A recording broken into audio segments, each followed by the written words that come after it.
Ya, oke. Bismillahirrahmanirrahim. Assalamualaikum warahmatullahi wabarakatuh. Kita lanjut lagi ya untuk materi aturan kosinus untuk jenis rumus yang kedua. Kalau yang sebelumnya itu kan pertama, sekarang yang kedua sama. Langsung aja. Kita punya segitiga sembarang. Nah, segitiganya ini bebas, tergantung nanti soalnya apa, bisa siku-siku, sisi, kaki, atau sembarang. Nah, ini rumus yang kedua itu jika diketahui panjang ketiga sisinya. Jadi rumus yang kedua ini dipakai jika diketahui apa? Diketahui tiga sisi. Nah, rumus yang kedua ini nih yang di kotak dipakai jika diketahui tiga sisi dan yang ditanya itu adalah sudut. Nah, ini ya bedanya sama rumus yang pertama itu. Rumus yang kedua ini dipakai jika diketahui tiga sisi dan yang ditanya adalah sudut. Nah, rumusnya adalah cos A. Nanti tergantung soalnya ya. Tanda huruf ABC, simbol ABC bisa diganti dengan PQR, XYZ atau apapun itu. Cos A sama dengan, nah lihat nih polanya sama ya, cos A ini ada tiga rumus tergantung nanti yang ditanya apa, jadi pakai salah satu bukan ketiga-tiganya. Cos A, cos B, cos C, lihat polanya. Nah, karena kan yang ditanya cos A, lihat berarti A nya di luar, di dalam nih polanya tanda hubungnya plus semua per gitu ya, tanda per 2 semua.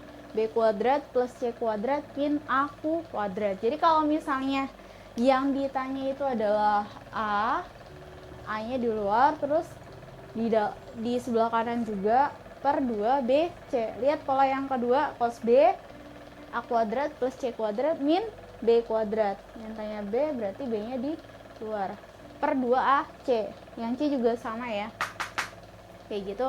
Yuk biar cepat langsung aja kita ke contoh soalnya. Kita baca bareng-bareng. Jika diketahui segitiga ABC dengan AB 8 cm, BC 13 cm, AC 15 cm. Oke, diketahui apa aja? Diketahui tiga sisi. Benar ya, diketahui tiga sisi. Yang ditanya adalah besar sudut A. Sudut A-nya itu berapa? Kalau yang tanya sudut A berarti yang ditanya adalah derajatnya. Yuk, langsung aja. Berarti ini sama pakai aturan kosinus jika diketahui tiga sisi yang ditanya sudut pakai aturan kosinus rumus yang kedua. Langkah pertama kita ngapain? Gambar segitiganya. Nah, ini segitiga apa nih? Diketahui nggak kalau misalnya ini siku-siku? Nggak diketahui ya. Berarti yang kita gambar adalah segitiga sembarang. Nanti kalian gambar segitiganya usahakan pakai penggaris ya. Ini kita punya sudut A, sudut B, sudut C. Nah, kalau nulis sudut itu pakai huruf kapital ya. Sudut A, B, C. Seberang sudut A kecil. Seberang sudut B kecil. Seberang sudut C kecil. Yang ditanya adalah sudut A. Nih, ini kan yang ditanya ya. Sudut A-nya berapa? Yaudah, AB berapa? Soal AB kan ini AB 8, berarti nilai C sama dengan 8 cm. AB itu kan sama aja dengan C kecil, nilainya 8 cm. BC 13. Mana 13? BC ini 13 cm. AC ini ya, B 15 cm.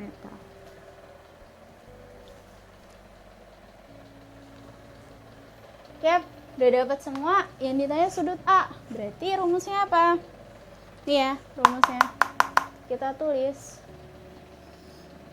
cos A sama dengan apa? B kuadrat. Kita tulis B kuadrat plus C kuadrat min A kuadrat per 2 BC. Lanjut pelan-pelan ya. B kecilnya berapa? 15 kuadrat. Kita tulis 15 kuadrat ditambah C kecil 8 kuadrat dikurang A kecil. 13 kuadrat per 2BC. Berarti artinya 2 dikali B-nya 15. Dikali lagi C-nya 8 ya. BC itu artinya B kali C. Yuk lanjut. Sama dengan 15 kuadrat berapa? 15 kuadrat artinya 15 kali 15 didapat 225 ya. Ini udah hafal nih, pelajaran SD, SMP udah belajar ya. 8 kuadrat 64 dikurang 13 kuadrat 169 per, nah yuk pelan-pelan, 2 kali 15 30 kali 8, 3 kali 8 24 ya, tambahin 0. Oke. Terus ini adalah nilai cos A. Nah, nih operasikan. 225 tambah 64. Yuk bantuin saya. 225 tambah 64. 5 tambah 4 9, 2 tambah 6 8, 2 turun ya. Ini kan hasil penjumlahan, dikurang 169 dikurang 9 kurang 9 0, 8 kurang 6 2 kurang 1 dapat 120. Oke. 120 per 240. Nih lanjut ya. Coret-coretannya saya hapus. Yang ini saya hapus. Saya lanjut ke sebelah kanan, berarti nilai cos A sama dengan, nah ini kan 120 per 240 ya, bisa kita sederhanain, sama-sama dibagi 120 per 120. Kalau atas dibagi 120, bawah juga dibagi 120. 120 bagi 120 1 per 240 bagi 120 2 ya. Jadi nilai cos A sama dengan 1 per 2. Yang ditanya adalah sudutnya nih. Berarti sudut A sama dengan berapa? Nah, caranya lihat gini ya. Ini kan nilainya. Cos A sama dengan 1 per 2. Yang ditanya sudutnya. Kalian lihat tabel. Lihat tabel apa? Sudut istimewa. Caranya gimana? Kalian lihat tabel nilai cos yang nilainya setengah berapa? Nilai cos yang nilainya setengah. Lihat di tabel itu adalah 60 derajat. Gitu ya. Coba aja nanti kalian lihat. Nanti kalian lihat gini. Cos 60 derajat kan nilainya setengah, berarti sudut A sama dengan 60 derajat. Diambil derajatnya aja, yap. Yang ditanya apa? Besar sudut A. Udah dapat? Udah, kita kunci ya nih jawabannya. Sudut A sama dengan 60 derajat. Udah selesai. Udah, sekarang tinggal kita tulis kesimpulannya. Jadi, sudut A sama dengan 60 derajat. Yap, ini udah selesai ya. Gini aja. Ini lebih simple. Kuncinya kalau ngerjain soal-soal aturan kosinus, kalian pertama gambar segitiganya, terus tinggal ditambah kurang kali bagi aja, udah gitu aja sih. Yap. Nih kuncinya nih, lihat tabel sudut istimewa. Materi sebelumnya di buku catatan ada, nanti dibuka lagi. Nah, setelah ini saya mau ngejelasin perbedaan kapan kita pakai aturan sinus, kapan pakai aturan kosinus. Yap, ini udah selesai, nanti dipahami lagi.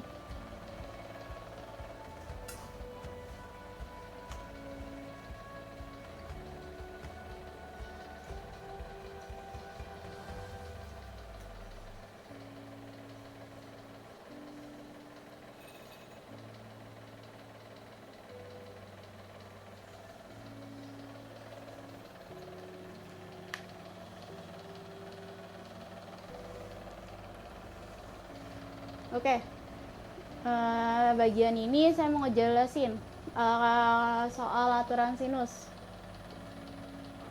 Aturan sinus. Nah, kalau aturan sinus kan pokoknya mau soal itu aturan sinus atau kosinus, pertama kalian gambar segitiganya. Kalau kalian nggak gambar segitiganya, kalian nggak bakalan tahu nih soal bakalan diapain. Nah, Nih kalau misalnya aturan sinus gini nih, kita punya soal random aja ya. P, Q, R. Ini udah, nih nggak ada kata-katanya, langsung aja ke segitiganya aja. Seberang sudut P kecil, Q kecil, R kecil. Jadi kalau misalnya nilai sudut P itu adalah misalnya 60 derajat, nilai P-nya 8, nilai Q kecilnya adalah 5. Nah, yang ditanya adalah sudut Q. Yang ditanya adalah sudut Q. Nah, ini apa rumusnya? Ingat, kalau aturan kosinus itu dipakai apa? Yang dipakai itu adalah yang diketahui sama yang ditanya. Yang diketahui apa? Ini ya, sudut P. Kan ada 3 A, B, C, tapi yang kita pakai 2 aja, yang diketahui sama yang ditanya. Diketahui P, berarti P per sin P sama dengan Q-nya apa? Q-nya 5 kan? Q per sin Q. Udah, ini aja yang dipakai. Nanti kalian lanjutin aja sendiri. Ini bedanya begitu. Jadi kalau aturan sinus itu lihat nih posisinya. Nyebrang kan? Sudut sama sisinya diketahui, terus pokoknya dia tuh berseberangan, sudut sama sisi diketahui. Terus nanti pertanyaan adalah kalau nggak yang ditanya adalah sudutnya, berarti sisinya, atau kebalikannya gitu ya. Kalau misalnya soal aturan kosinus gimana soalnya? Kalau soal aturan kosinus berarti begini nih soalnya. Kita punya sudut A, B, C. Nah, pertanyaan soalnya adalah, ingat kalau aturan kosinus itu si susi. Si susi ini untuk yang contoh 1 ya. Contoh. Ya, lanjut. Kalau misalnya si susi berarti pakainya contoh 1 kan. Yang tadi gimana? Si susi berarti sisi, sudut, sisi. Misalnya seberang sudut A apa? A kecil. Seberang sudut B kecil. Seberang sudut C kecil. Nah, kalau si susi berarti kan dia, ingat aja huruf V. Sisi, sudut tuh di tengah, sisi. Artinya sudutnya tuh berhempit. Misalnya nilai yang mana ya? Nilai ini C-nya itu adalah 4 cm, A-nya itu 2/3. Nah, sudut B adalah 45 derajat. Nah, kalau jenis soalnya begini nih, ini kan berarti sisi, sudut, sisi. Nah, kalau seperti ini jenis soalnya itu pakainya aturan kosinus. Atau yang contoh 2 ini tadi. Kalau contoh 2 ini tadi kan apa? Jika diketahui 3 sisi. Nah, kalau diketahui 3 sisi, yang ditanya itu adalah sudutnya. Nah, kalau yang di seperti ini pakainya juga sama, aturan kosinus gitu ya. Nanti tolong dipahami lagi untuk materi aturan sinus dan kosinus. Nanti pelan-pelan sambil dilatihan biar kalian nanti ketika ulangan bisa ngebedain mana aturan sinus dan aturan kosinus. Intinya kalau aturan sinus itu dia keduanya diketahui nyebrang, seberangnya keduanya diketahui, lawannya seberangnya, teman sehadapnya tuh diketahui, dan pasti yang satunya lagi tuh ditanya. Kalau aturan sinus, kalau yang nggak ditanya sisi berarti sudutnya. Kalau aturan kosinus intinya si susi, kalau nggak 3 sisi 1 sudut. Udah, intinya itu aja ya untuk membedain mana aturan sinus dan aturan kosinus. Ya, cukup ya.